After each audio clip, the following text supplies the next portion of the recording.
যি প্ৰীতিমূলক মেটছখন হৈছে অসম আৰু নাগালেণ্ডৰ মাজত মানে আমাৰ মেইন প্ৰচেষ্টাটো OC গেলেকীৰ ফালৰ পৰাই লৈছিল আমাৰ লগত গোটেই পুলিচ টিমটোৰ লগত কনচালটেশ্যন কৰি পেলাই মেইনলি গোটেই এইমটো হৈছিল যে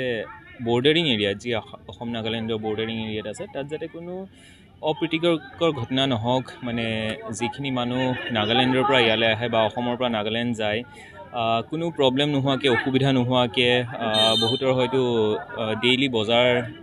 কৰিবৰ কাৰণে ইফাল সিফাল যোৱা হয় তাতে এটা দুটা কেতিয়াবা সৰু সুৰা ঘটনা হয় এই সৰু সুৰা ঘটনাবোৰে যাতে মানে যি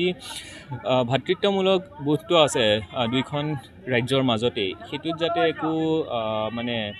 খেলিমেলিৰ সৃষ্টি নকৰে তাৰ বাবে আমি ভাবিলোঁ যে এখন ফুটবল মেটছৰ জৰিয়তে আমিনো কিয় এই আমাৰ সম্বন্ধটো আৰু দৃঢ় কৰি নুতুলোঁ চ' সেইবাবেই গোটেই মেটছখন কৰা হৈছে আৰু তেখেতসকলৰ নাগালেণ্ডৰ মানে এনেকি বস্তু বহুত কেইজন জ্যেষ্ঠ নাগৰিক আহিছে তেওঁলোককো সম্বৰ্ধনা জনাই পেলাই আজি ৱেলকাম কৰা হৈছে সকলোকে